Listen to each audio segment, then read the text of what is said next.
अस्सलाम वालेकुम नाज़रीन। प्रोग्राम है आज पाकिस्तान के साथ बहुत से लोग सवालात भेज रहे हैं कि नवाज शरीफ का नाम क्यों नहीं वज़ीर आज़म के लिए नामज़द किया जा रहा, शहबाज शरीफ का क्यों किया जा रहा। इसके अलावा मरियम के बारे में भी सवालात है। सबसे पहले मैं आपको बता दूं कि नवाज शरीफ के ऊपर पहले ही एक बहुत बड़ा सदमा गुजरा हुआ है, वो ये है कि मुझे क्यों निकाला। और फिर आपको पता है कि अगर ये जो कमज़ोर हुकूमत 6 माह भी ना चली या साल या जितनी देर भी चली तो दोबारा नवाज शरीफ साहब का वही मसला हो जाएगा कि मुझे क्यों निकाला। एक तो ये मैंने आपको बता दिया, लेकिन दूसरी बात ये है, जो असल बात है वो ये है कि शहबाज शरीफ क्योंकि माहिर है जूते चाटने का, और आपको पता है कि जो हमारे ताकतवर लोग हैं वो बड़े खुश रहते हैं, कोई जूते वगैरह चाटता रहे, जूते मारते रहे उसे। वो फिर मेरा ख्याल है कि इस तरह के लोग जो हैं उनको तरजीह देते हैं, और यही वजह है कि उन्होंने शहबाज शरीफ को तरजीह दी। क्योंकि आप सब के इल्म में है कि जब भी ये अपने नवाज शरीफ की गवर्नमेंट गई, वो ताकतवर लोग जो हमारे जनरल हैं उनकी वजह से गई।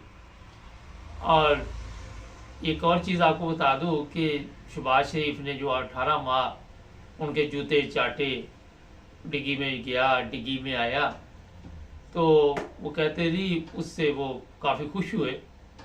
और उसी वजह से फिर चीफ ऑफ आर्मी स्टाफ जो हमारे ज़ाहिर है शहबाज शरीफ और नवाज शरीफ ने मिलकर ही उसकी मंजूरी दी थी, तो उन्होंने फिर शहबाज शरीफ को ज़्यादा तरजीह दी। क्योंकि शहबाज शरीफ साहब में एक दो और भी चीज़ें हैं कि ये फ़ौज के ख़िलाफ़ कम बोलते हैं। नवाज शरीफ जो है उसकी कोई तकरीरें भी ऐसी हैं, आप सब के इल्म में है। और कई लोग कह रहे हैं जी साद रफ़ीक वगैरह को क्यों हरवाया।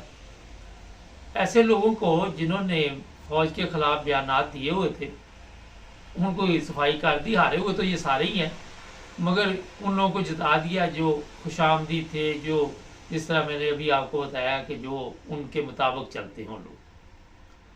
सनाउल्लाह को क्यों हराया, ये दूसरे तीसरे लोग ये जाते कहीं नहीं है, ये भी मैं आपको बता दूँ। किसी को मुशीर लगा देंगे, किसी को कुछ लगा देंगे, ये आप बोल जाएं कि ये लोग इनके साथ नहीं देंगे।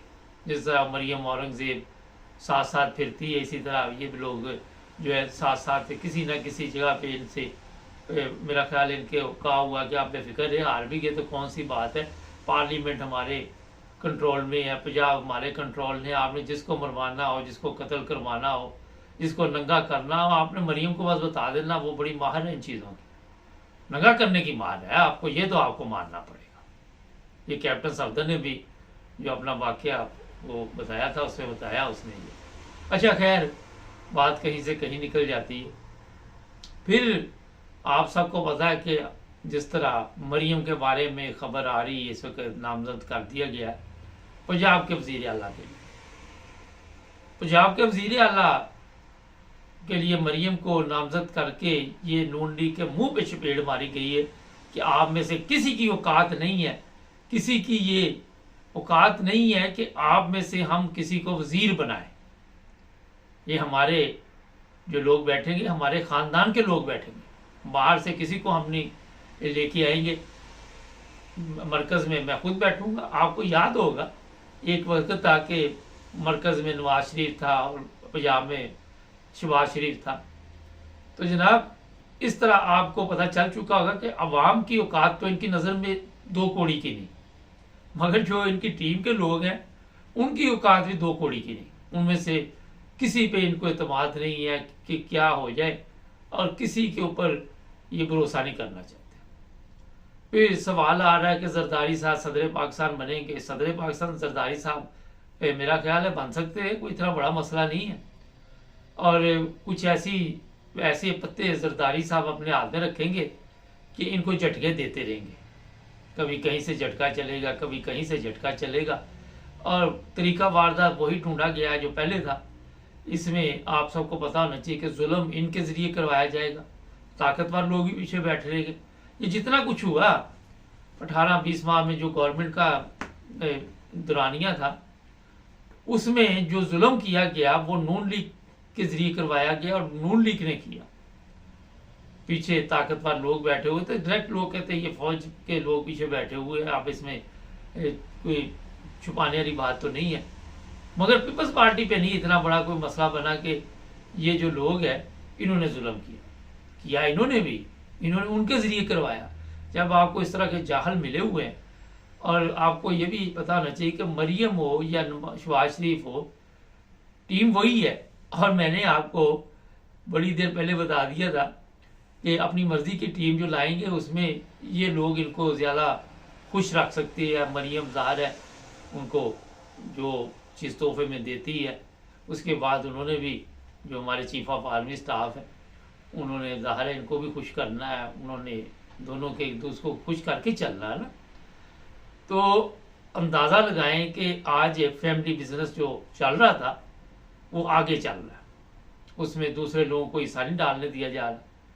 और ताकतवर लोग जो है वो मुल्क पे काबज़ हैं और उन्होंने इन लोगों को अपनी मर्ज़ी के मुताबिक सीटें जितवा के, मरियम की भी पता नहीं वो सीट जीती है या नहीं जीती, या दूसरा शहबाज शरीफ भी क्या वहाँ पे कपड़ा किया इन लोगों ने, किसी को पता है या नहीं पता, मगर इंटरनेशनल मीडिया को पता है कि बहुत बड़ी गेम डाल के पहले के प्रोग्राम के तहत ही जो इनका लंदन प्लान था, चेंजिंग इसलिए थोड़ी सी आई नवाज शरीफ को। अब ये सवाल नवाज शरीफ भी पूछ रहा कि मुझे क्यों बुलाया है, पहले तो फटा था कि मुझे क्यों निकाला, अब मुझे क्यों बुलाया।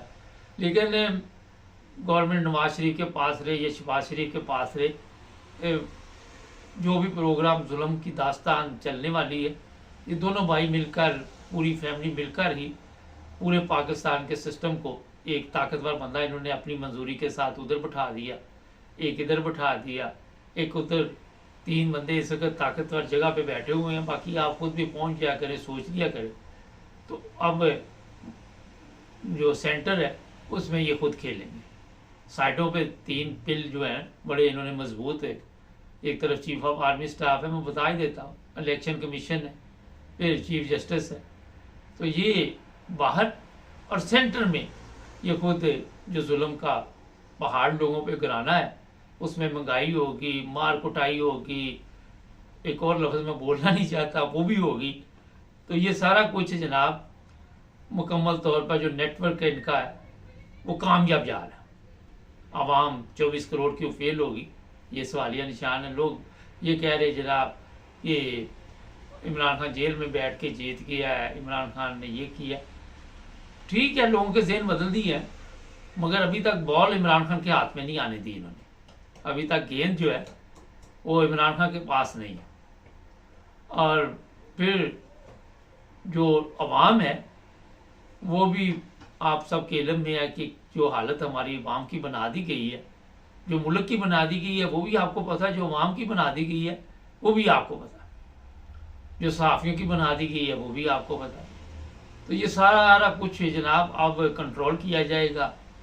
और कितने साल ये चलता है सिलसिला, मेरा ख्याल है कि किसी को इस चीज़ का भी पता नहीं है।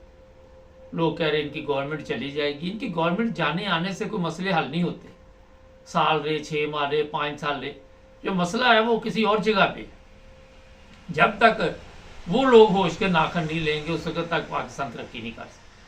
जब तक वो लोग पाकिस्तानी कौम को आज़ाद नहीं करेंगे उस वक्त तक पाकिस्तान की हालत तब्दील नहीं हो सकती। पाकिस्तान में इसी तरह जिस तरह लोग बेचारे अपनी ज़िंदगी गुजारते हैं इसी तरह गुजारनी पड़ेगी। उनके पास कोई हल नहीं है, ना उनके पास ताकत है, ना उनके पास खुराक है, ना उनके पास रोटी है, ना उनके पास मेडिकल है, कोई उनके पास ऐसी चीज़ नहीं है।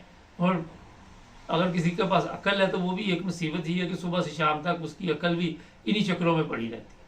तो कहीं भी अवाम को अपनी अकल जो है वो इस्तेमाल करने का मौका नहीं दिया जाएगा। उनको ना स्कूल देंगे, ना कोई कॉलेज देंगे, ना तालीम देंगे। इनकी जो अवाम है की जहालत में इन लोगों की भलाई, ये पहले हुक्मरान होंगे जो सिर्फ झूठ के ज़रिए मुल्क को चलाएंगे, झूठ के ज़रिए ख्वाब दिखाएंगे आपको, बाकी इनके पल्ले कुछ नहीं। हमारे चैनल को सब्सक्राइब कर भी अब्दुल कयूम साहब हमारे साथ होंगे, जुड़े रहे हमारे साथ।